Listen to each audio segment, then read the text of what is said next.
आज महाभारत में, बाल महाभारत में जो 7वीं का कोर्स है, इसमें विराट के भ्रम पर हम चर्चा करते हैं। विराट का भ्रम। जब त्रिगर्त राज सुशर्मा पर विजय प्राप्त कर राजा विराट नगर में आए तो उन्हें पता चला कि राजकुमार उत्तर कौरवों से युद्ध करने गए हैं। यह जानकर राजा काफ़ी चिंतित हो गए।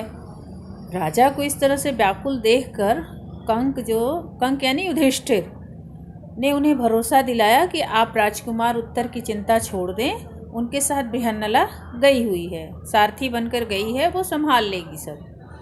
तो चूँकि विराट को ये बात पता नहीं थी कि बृहन्नला के रूप में कौन है, और वो बृहन्नला के वीरता से और पुरुषत्व से परिचित नहीं थे, तो इसलिए उन्हें युधिष्ठिर की बात बड़ी अच्छी नहीं लगी कि ये बार बार बृहन्नला का जिक्र क्यों कर रहे हैं। तो कंक से वे बातें कर रहे थे।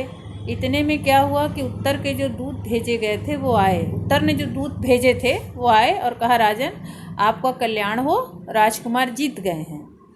कौरव सेना तितर बितर कर दी गई है और गायें छुड़ा ली गई हैं। पुत्र के विजय पर राजा खुशी से फूले न समाये। इसके बाद वो फिर चौपड़ खेलने लगे।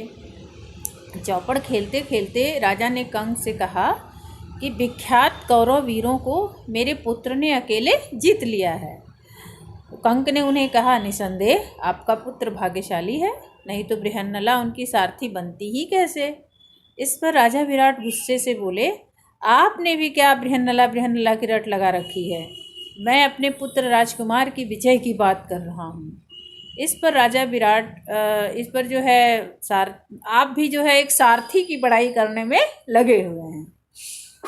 तो अब युधिष्ठिर बृहन्नला के बारे में कुछ कहने ही वाले थे कि राजा विराट जो है बड़े क्रोध में आ गए और उन्होंने युधिष्ठिर के मुंह पर चौपड़ उठा के मार दिया। तो कंक के मुंह पे चोट लग गई और खून निकलने लगा। इतने में द्वारपाल ने आकर सूचना दी कि राजकुमार उत्तर आ रहे हैं और बृहन्नला आए हैं, दोनों द्वार पर खड़े हैं। तो राजा ने उन्हें आने की अनुमति दी, किंतु युधिष्ठिर ने कहा कि सिर्फ राजकुमार को लाओ, बृहन्नला को मत लाओ। अब युधिष्ठिर को डर था कि कहीं उनके निकलते हुए जो है खून को देख लेंगे अगर अर्जुन, तो बहुत क्रोधित हो जाएंगे और कुछ अनर्थ कर देंगे। तो उन्होंने राजकुमार उत्तर आए और उन्होंने पहले पिता को प्रणाम किया, फिर कंक को प्रणाम करना चाहते थे, लेकिन उनके मुख से निकलते हुए खून को देख करके वो बड़े बहुत उनको दुख हुआ, क्रोधित हो गए।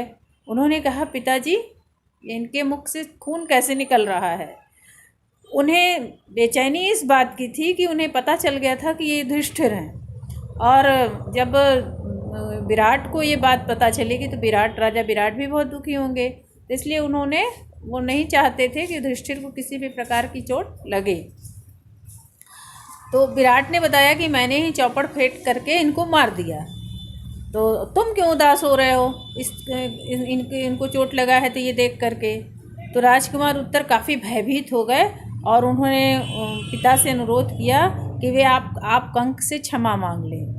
तो राजा विराट ने पांव पकड़कर और फिर उन्होंने बताया, ये स्पष्ट हुआ कि युधिष्ठिर हैं। तो राजा विराट ने फिर उनसे क्षमा मांग ली।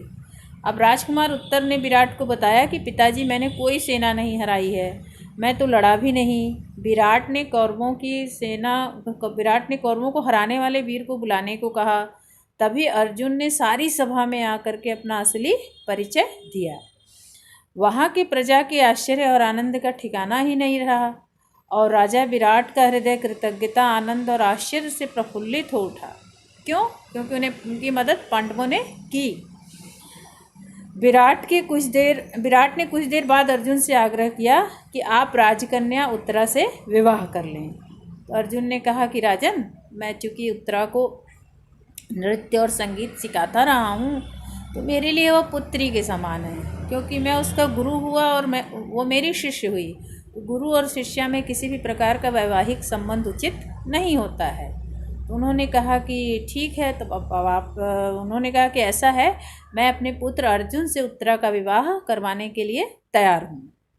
तो राजा विराट ने उनकी बात मान ली और इसके बाद कुछ समय बाद दुर्योधन के दूतों ने आकर कहा कि अर्जुन और ये पांडव पहचाने गए हैं, और चूँकि 12 वर्ष 13वें वर्ष में पहचान लिए गए हैं, इसलिए इनको वनवास की अवधि फिर से इनकी प्रारंभ होगी। फिर से ये 12 वर्ष वनवास में रहेंगे और 1 वर्ष अज्ञातवास में रहेंगे।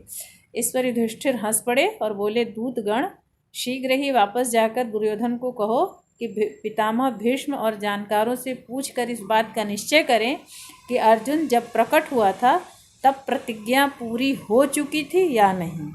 मेरा यह दावा है कि 13वां वर्ष पूरा होने के बाद ही अर्जुन ने धनुष की टंकार की थी। तो बच्चों, ये प्रश्न इसका सारांश है कहानी का।